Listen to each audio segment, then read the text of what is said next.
Hello everyone. In the last session, we spoke about contiguous memory allocation and fragmentation concepts, right? So we basically spoke about if a process has to be executed, it has to be placed in the memory, right? So when I say I'm placing it in the memory, is the memory having a one big hole where the processes are placed one below the other in a very contiguous fashion? Or is it in such a way that the memory is divided into different partition whose size might vary or the size might be fixed, right? So if you look at this diagram, we see over here, considering this is a one big hole or empty space of memory, one process sits one below the other. Whereas in the case of multi partition memory, we looked at memory being partitioned into different size of variable size memory, size memory, and here whichever size is good enough for that particular process, the process gets fitted in that particular section of the memory, right? But what if in case if a process comes in and there is no section of a memory which can actually fit in that particular process because the size of the process is bigger than any of the partition that is existing? That is a scenario we spoke about and told that leads to an external fragmentation, right? So a case where the size of process is greater than the size of the partitioned section within the main memory, right? So how do we overcome? We spoke about the concept of compaction.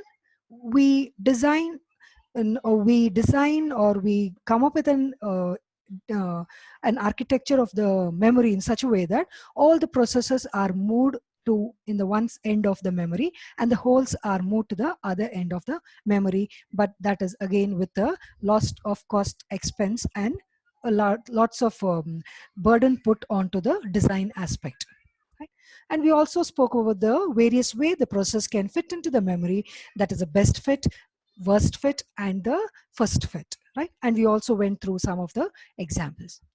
So in today's session, we are going to talk about the concept of paging, one way of how we can overcome the external fragmentation, right? So instead of saying that I place the memory process in the memory in a very contiguous way, with respect to the paging concept, we say that the memory management scheme that lets the physical address space of a process to be non-contiguous. What does this mean? When I say non-contiguous, I don't break up the process into different pieces. Okay, but when I say when I say it is contiguous, I don't break up the process. When I say non-contiguous, if the process is big in size, I make sure I break it into pieces and allocate to any of the freely available memory locations. Okay, so process is allotted physical memory wherever it is available. So if you look at this diagram, which we had gone through before, right? So this was leading to internal fragmentation because the size of the partition is good enough to have a 80 KB process and still left over with 20 KB. Over here, again, 90K process still left over with 10K process. But if you look at this, I have a process which bigger, whose size is bigger than the partitioned my memory partition which is available, right? So in this case, a better idea is to break this process, whatever I'm saying 110, break it into different pieces or block of code such a way that you can fit in those piece of process into the freely available holes or memory, vacant memory which is available in the main memory. Okay, so that is the main idea of paging. Paging is dividing the process into pieces such that the process need not be in a contiguous way of allocating the memory. It can be non-contiguous. So when I say I'm dividing the process, or when I say I'm dividing the memory, Okay, there is a kind of format that is basically followed, and that is basically the size is in the power of 2. Okay, so it could be either the process being divided into different pieces, or the memory by itself is divided into uh, different frames. Okay, that is always in the size of 2 to the power of numbers, and usually it varies between 2 to the power of 9 to 2 to the power of 13. So when I say 2 to the power of 9, it's 512 bytes, maximum up to 8192 bytes. Okay, so you can have a process being divided into a size, divided into pieces where each size could vary from 512 to 8192 bytes. Okay, so remember, the size is always in the power of 2 to the power. Divide memory, physical memory, into fixed size blocks called frames. So when you divide this main memory into a different partition, they are called as frames. Okay, fixed size. When they are divided into fixed size, I call it as frames. Okay. When I'm dividing the physical memory into frames, what is the name given to the pieces that is formed from the huge process? That I call it as pages. Dividing logical memory into blocks of same size is called as pages. So when you divide the process into different pieces, each piece is called as a page. Okay, when you divide the physical memory into fixed blocks, each block is called as a frame. Okay, so the memory has frames, and each process has n number of pages. Okay, so we should always keep track of the free frames. What is the reason? If there is a design build up such that you know what are all the free frames. When I say frames, frames are fixed blocks in the physical memory. Okay, so when you're aware which are the free frames, then it is easy to move on the pages of one of one process onto the freely available frames. To run a program of size n pages, you need to find n free frames and load the pages of the program into the frames. So it's like this. So you have a process coming in, and you have pages over here. So let me consider this page 1, page 2, page 3, and page 4. Okay, so when each size is how much over here? 100 KB. Okay, now let's say there is a process which is 110 KB coming in. So what happens over here? If in case, okay, I divide this in such a way that the page there are two pages for this program. One page is 100 KB and the other page is 10 KB, right? So you can overcome the external fragmentation which was happening in the previous studies what we did, right? So here, though the process is broken, you're sure that the process is placed in the memory. Okay, so that is how you have to basically think about that. If you have to move up process which is having n pages, make sure there are n free frames in the physical memory. But how up? Okay, even if in case I say that n pages are moved to n frame, how do you track that this particular page is sitting in this particular frame? Okay, for that reason, we have a setup which we call it as a page table. Okay, so page table, with the help of a page table, you're able to translate the logical to the physical address. What do you mean by logical address? For each process has some logical address, right? So when I divide the process into pages, when I move it to the main memory which has physical address, okay, so that mapping can be done with the help of the concept what we call it as a page table. Okay, now by having this concept of paging, though you are resolving external fragmentation, but still the internal fragmentation exists, right? So here itself we went through, I said 100 KB went and sat over here, which is fully occupied. The other 10 kb goes and occupies this space, assuming this is free. So what happens internally, out of this 100 kb, 90 kb is not used. Okay, so by having the paging concept, we have solved the external fragmentation, but still the issue of internal fragmentation occurs. Okay, so we'll talk about it now. Now let's go in detail of how the paging model of logical and physical memory is done. Okay, so assume this is the logical memory. When I say logical memory, it's nothing but consider it as a one process. Okay, process naturally has a size. If I say the process is 15 bytes, so the address would vary from where to where, 0 to 14 bytes. Okay, so that 0 to 14 is what I call it as a logical address given to that logical memory of the process. Okay, so now look, if you look at this is a process and it's divided in such a way that there are 4 pages: page 1, page 2, page 3, and page 4. They've named it as page 0, page 1, page 2, and page 3. Okay, so this is one process. And I told you in the concept of paging, I don't move this entire page 0, page 1, 2, and 3 in one block of memory. I move it into any of the freely available frames. So this is a physical memory. Okay, remember, this is the what is I'm showing over here. This is the physical memory and this is the logical memory. When I say logical memory, it's the memory of one process. Okay, one process which is moved from disk to the main memory. Okay, now it's moved and the process is executing the process. The processor is executing this process. Okay, so but when I say it is executing this process, but here in the physical memory, it is scattered. It is not placed one below the other. How does the processor CPU know that this particular process is sitting in this particular physical memory? Okay, so if you see over here, page 0 is over here, page 1 here, page 2 here, and page 3 down below, right? So how does the processor know? So what is that? We make use of the page table. So page 0, okay, so this is what, this is page numbers and this is the frame numbers. So page table will have information about which page is mapped to which particular frame.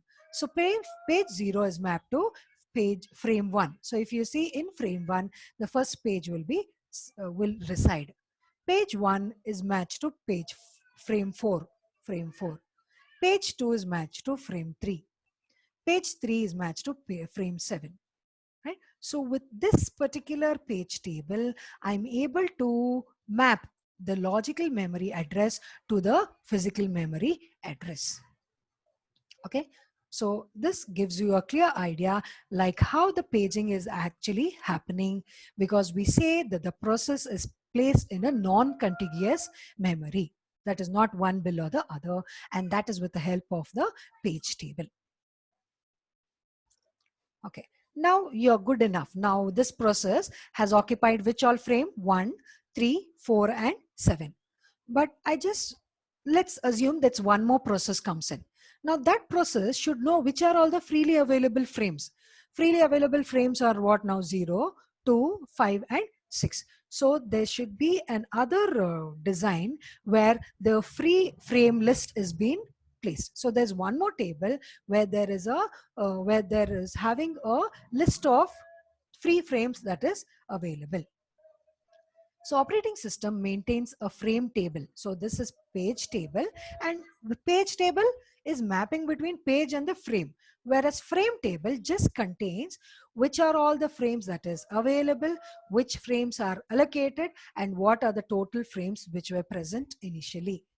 Okay, so frame table has one entry for each physical page frame.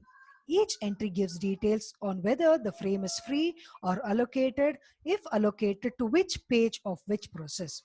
Okay, so frame table gives a detail about which frame is free, if it is allocated, for which process is that particular frame being allocated, and for which page of that particular process. Okay, so that is how we talk about frame table. Okay, previously we spoke about page table, now we spoke about frame table, which gives information about all these things, whether it's allocated or free or If so, if allocated to which particular process page. Now look at this diagram. So here you see free frame list. So this is the table which is telling these are all the frames that is free. Okay. Now a new process comes in. Okay. So which all frames are free? 13, 14, 18, 20 and 15. So other things which are light blue in color is already occupied. So now new process which is coming finds it easy to place its pages onto the frame because it has a prior knowledge of which are all the frames that is free, right? So it has a prior knowledge. It need not search where it has to be located. So with the help of this free frame list, I'm able to place the pages onto the memory. So this is before allocation. Now let's see how it looks after allocation. This is before allocation. So if you look at the right hand side, so page 0 is placed in frame 14, page 1 is placed in frame 13, page 2 is placed in frame 18, page 3 is placed in frame 20. So where is that mapping being placed? It is mapped in the new process tables. For each process, there is a new page table. Okay, for every process, there is a page table saying what pages within that process is mapped to which particular frame in the main memory, because the main memory, physical memory, has lots of process, right? So if you individually have a page table to each process, it's easy to find where and all the pages of that process is being distributed in the physical memory. So once that new frame is occupied, so which are we left now? Now we have only one free frame, and that is page number 15. Okay, so now all the 15 is vacant and all the pages frames are occupied by this new process and previously existing process. Hope this is clear. Okay, so this is before allocation and this is after allocation, where we look into the concept of frame list and also we look into how the page table got allocated. Okay, so if I say this, let's say this process P1. So when I say process P1, I know I'm looking into the physical memory and looking only to the frame number 14, 13, 18 and 20. Only those frames. I don't look into any other frames in the physical memory. Okay, so this is about the free frames. So let's try to understand this allocating the frames to the pages in more detail. So look at this example where I have a process.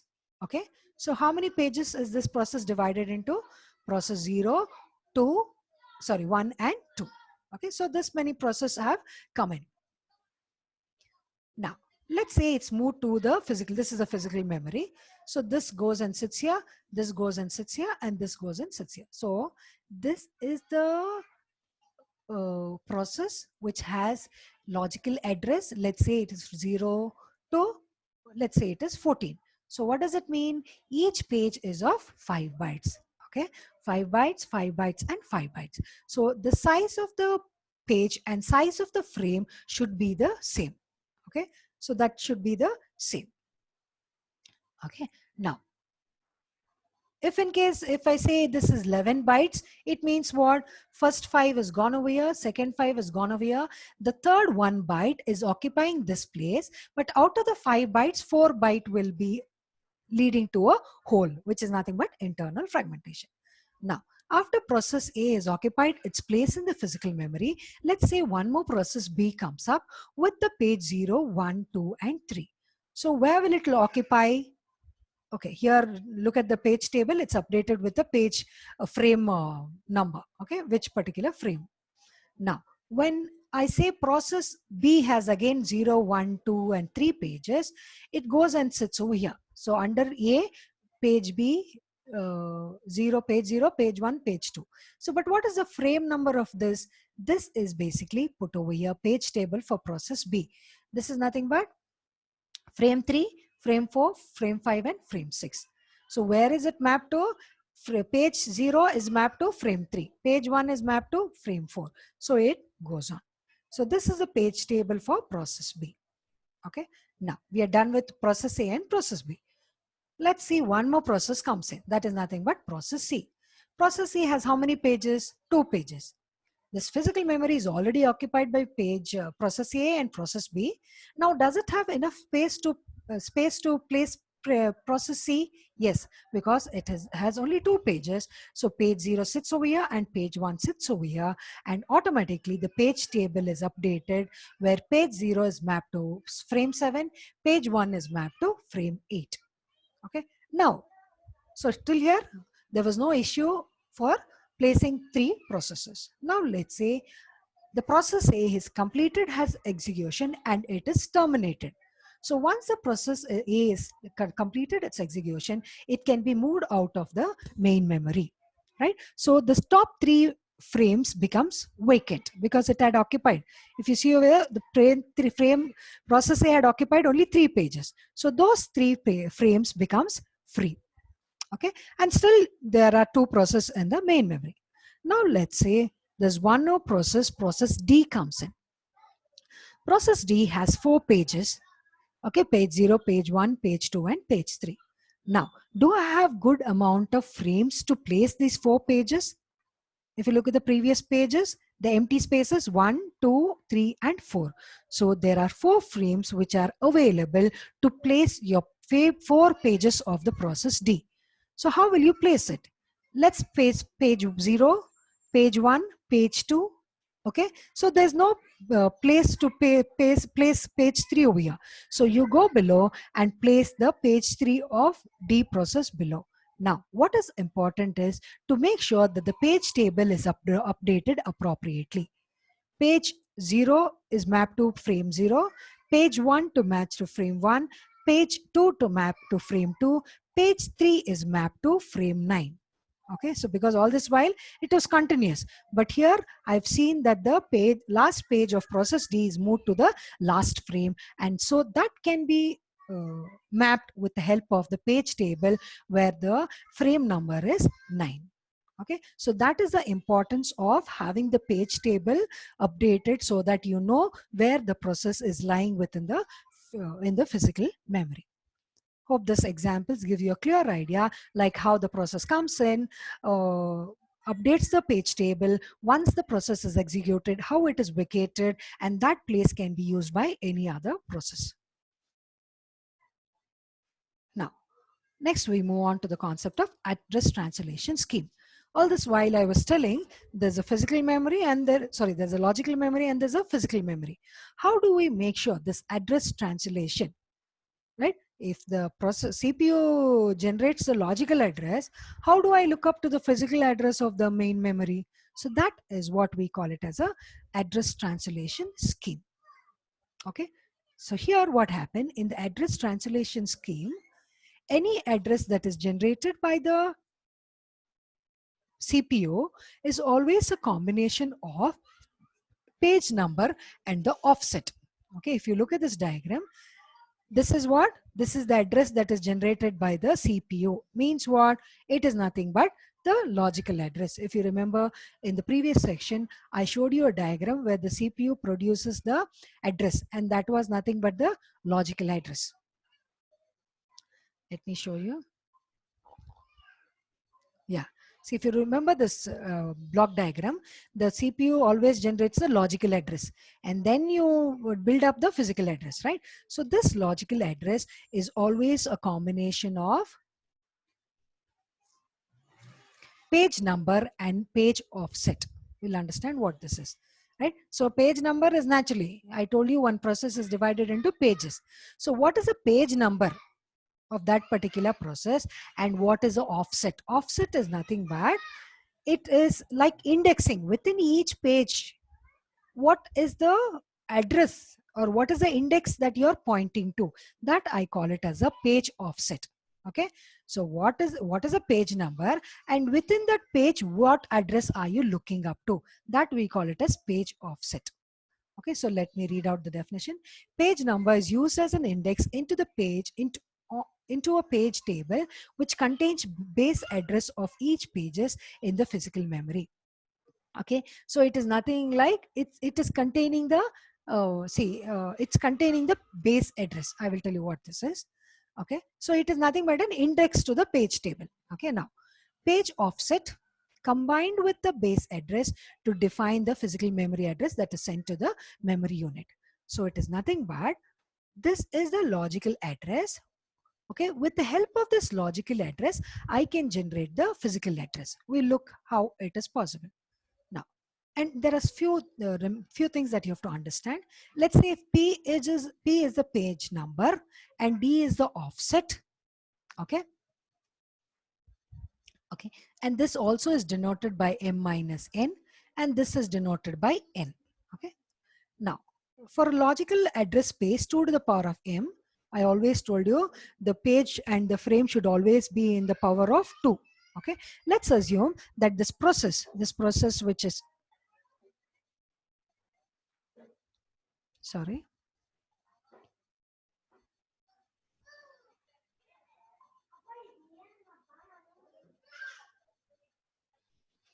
Yeah, I already told you the physiological and the physical address is in the power of page, and the frame is always in the power of 2 to the power of M. So now let's say, let me give an example and then you'll understand well. Logical address space is 2 to the power of 4. So let's assume that one process, okay, is of size 2 to the power of 4. It means what? 16 bytes. Okay. Now let's say each page is of 2 to the power of 2. What does it mean? Page size is 4. By these two, you come to know that the total size of the process is 16, but size of each page is 4. Okay, so you have understood this. Now I say this is 2 to the power of M and this is 2 to the power of N. Okay, so M minus N is what? 2 to the power of 4 minus 2. So that is nothing but 4. Okay, and what is page offset? It is 2 to the power of 2, and that is nothing but 4. Now, having understood this example, look back to this formula. So 2 to the power of n minus n is nothing but 4. 2 to the power of n is also 4. So it means there are 4 page numbers and there are 4 offsets within each page. That is the meaning of this particular formula. Okay, what does it mean? P is nothing but M minus N, and here you got to know with this example what will be N minus N. It's nothing but 2 to the power of 2, which is 4, and here 2 to the power of N, that is nothing but 4. So there are 4 pages. Okay, there are 4 pages and each page has 4 offset or 4 index, or let's say there are 4 bytes. Okay, 4 pages, each page can accommodate 4 bytes. Now, how do we take care of that particular translation? Okay, so look at this diagram.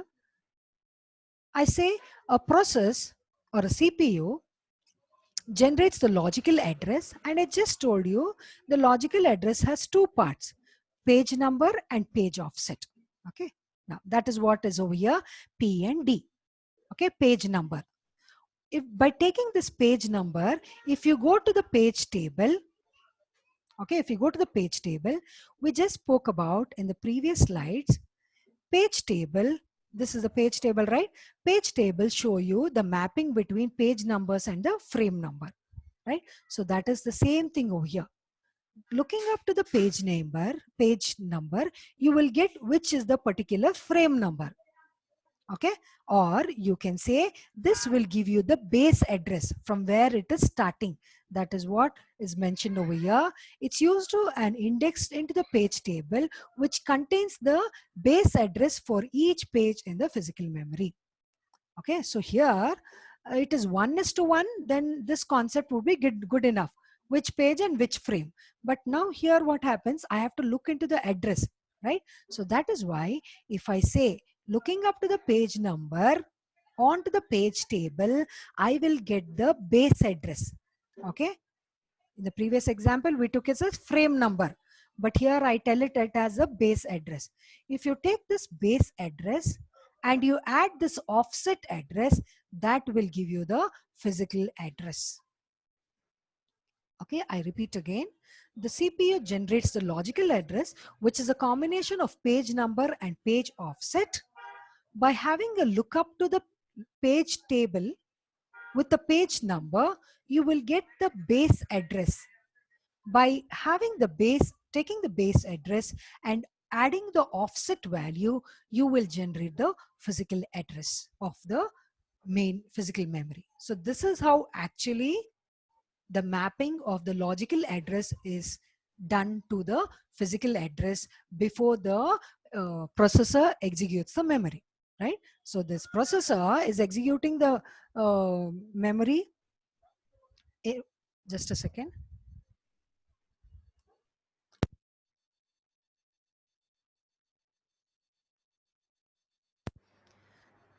Right? So always processor will take up the instruction what is there in the main memory, right? For the, if you have to fetch that instruction, the address to be generated.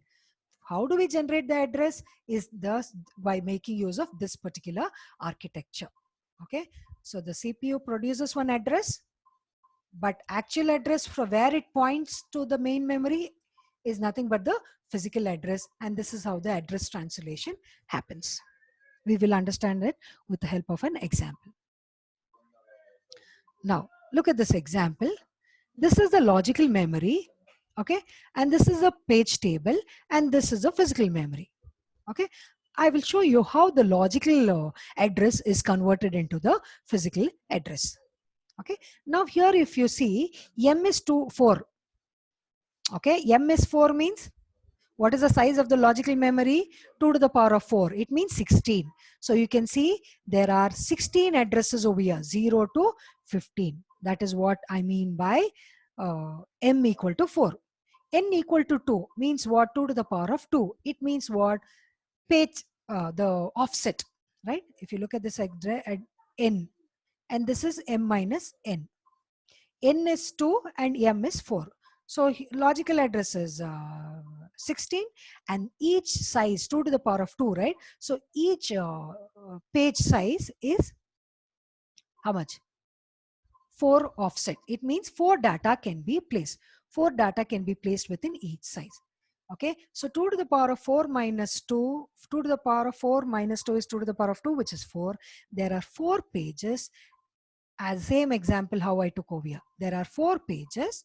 Okay, here if you look over here, there are 4 pages and there are 4 offset. It means there are 0, 1, 2 and 3, or I'd say it as 1, 2 and 3 and 4. There are 4 pages and each page has 4 offset. That is the meaning of this particular thing. Okay, is it clear? What are the, for which page and which offset within that page are you referring to? Okay. Now, so there are totally 4 pages and each page has 4 offsets. Now, what is a page table updated with? Page 0 is sitting in page frame 5, page 1 is sitting in frame 6, page 2 is sitting in frame 1, page 3 is sitting in frame 2. Okay, so here, which is frame 5 and which is frame 6? This is 0, 1, 2, 3, 4 and 5. Right? So here page 0 is sitting in the 5th frame. But how is this address generated? See here I have it as address for this is 0. But here the address is 20. Right? How do we generate this address? Okay, how do we generate the address? It is nothing but 5 into 4. 4 is nothing but what? The size of each page. So 5 into 4 plus 0. That is how you got 20.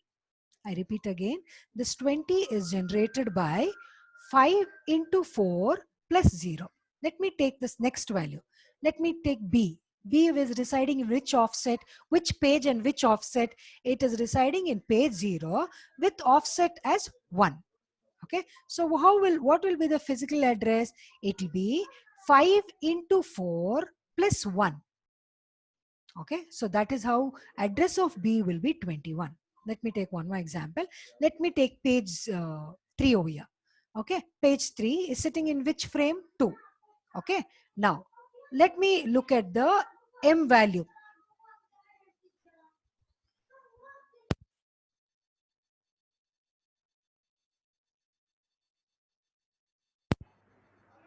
Page M is in the, having the logical address 12. Over here, data M has logical address 8. How is this generated? So 12, this is residing in which frame? 2, right? So 2 into 4, 4 means number of bytes in each page. 2 into 4 plus 0. 0 is first offset is 0. There is no offset for this. Here offset is 1. This offset is 2. This offset is 3, right? So 2 into 2 into, sorry, so this, so it's gone to the page, it's residing in page uh, 2, right? So it is 2 into 4 plus 0, which is 8. Now, n value 2 into 4 plus 1. So that is in 2 into 4 plus 1 is 9. Okay, so this is how you do a translation of logical address to the physical address. Let's understand it with an example. Consider a logical address space of 8 pages. So I'm telling there is a logical address which has 8 pages of 1024 words each, mapped into the physical frames of 32 frames. Okay, so what does it mean? There is a logical address of 8 pages. It means what? 8 pages are there means it is 2 to the power of 3, right? So now what is uh, uh, value of the n or m minus 1 is nothing but 2 to the power of 3, right? So 2 to the power of 3 will give you 8 pages. And how much is there? How much is the size of each page? It is 1024. It's nothing but 2 to the power of 10. Okay, so now what's the question? How many bits in logical address? How many bits are there in physical address? Okay, let's go one by one. The size of each page is 1024 words. It means what? Other word is 2 to the power of 10. Size of the page is 2 to the power of 10. So the what is the offset address now? So this is nothing but, if you all remember this one, P and D. Now I'm talking about the offset. What is the size of each page? D and N is 10. Sorry, N is 10. Okay. Now, to address one of the page, that is 8, it becomes 2 to the power of 3. Pages, 3 bits are needed. If there are 8 pages, how many bits you want to represent? How many bits is required to represent 8 pages? 2 to the power of 3. So 3 bits are enough. Okay, so logical address will be 3 bits over here and 10 bits over here. I repeat again, 2 to the power of 3 will give you 8 pages. 2 to the power of 10 will give you 1024 bytes. It means each page can have an offset of 1024 bytes. Is it clear? So what is the size of the entire logical address? It is 3 plus 10, that is 13. Okay, so 3 plus 10 will give you 13 bits. So the logical address is of 13 bits in size. Is it clear? Okay, so the logical address is 13 bits. So hope you're clear with this example. Okay, with this take the same formula and you calculate for this. Okay, so they're telling in here in this example I had 4 pages, but in next example I'm telling there are 8 pages. Okay, so there are 8 pages. Okay, so that is nothing but 2 to the power of m minus n. There are 8 pages and each page has how much offset? 2 to the power of 10, that is nothing but 1024 bytes. Clear? Then next question is, how many bits are in physical address? How do I know how do I come to know that what is the size of each frame? They have put over here physical frame memory of 32 frames. So there are 32 frames. How do I represent 32 frames? It's always in bits, right? So 2 to the power of 5 will give you 32 frames. So how many frames can I have? I have 32 frames. So how many bits do I require? I require 5 bits to represent the 32 frames. So it is always in 2 to the power of 5.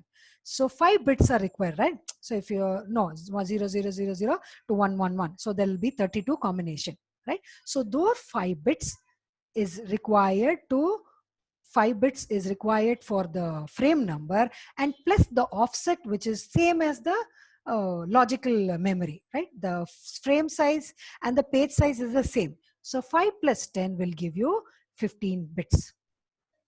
Okay, take the same example, that is uh, n being 10 and m minus n being 3, and you try to draw this particular sketch and see how you can do it. Okay, try the same example with same kind of data, but you make sure you, out of this 8 pages in the logical memory, take only 4 pages and see how you can move it to the physical memory. Okay, so I repeat, there are 8 pages, with each page can be represented by 3 bits. So that is how 2 to the power of 3, and the words of each, or the size of each page is 2 to the power of 10. So 3 plus 10 is required to address logical address, and 5 plus 10 is required to, sorry, 3 plus 10 for logical and 5 plus 10 for physical address. Hope this example is clear, and this question was asked in one of the exam question paper.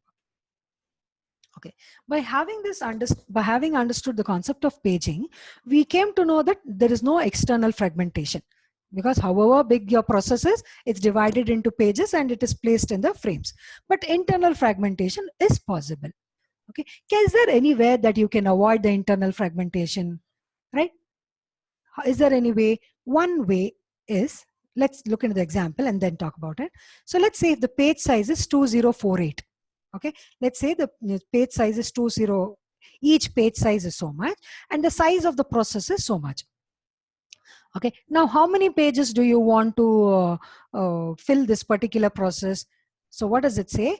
We'll need 36 frames totally to place this process, which is of so much of bytes. You require 36 frames, but in that 36 frame, 35 are fully occupied, and the 36th frame only so much is occupied, and remaining naturally, I'm telling the frame size is how much? 2048, right? 2048 minus 1086 is nothing but 9662. So you are wasting so much of memory, which is leading to an internal fragmentation. Okay, because when you do move the process to the frames, there are possibility of internal fragmentation, which could be very small as possible or could be as big as possible. But how do you make sure it is as small as possible? One way is dividing the having the page or the frame size as small as possible. So smaller the frame size, naturally the internal fragmentation size also will be small. But if you have a very small frame size, then that page table, you're maintaining the page table, right? Saying which page number is mapped to which frame, that will be very big in size. So maintaining that itself will be an additional task, or it could be an overhead to the design of the operating system or the system, right? So worst case, n minus 1 byte may be get wasted if the page size is n. So there are different ways how you can improve the efficiency so that internal fragmentation is not caused, right? So on an average, half page gets wasted per process. So you can reduce the size of the frame so that the page size is also reduced, right? So there are various ways how you can talk about to reduce the internal fragmentation. Input, disk input output is more efficient when the number of data being transferred is larger. So they're telling if you have to move a very large size onto the physical memory, instead of placing that entire data onto the physical memory, it's better to pull the data from the disk as and when it is required.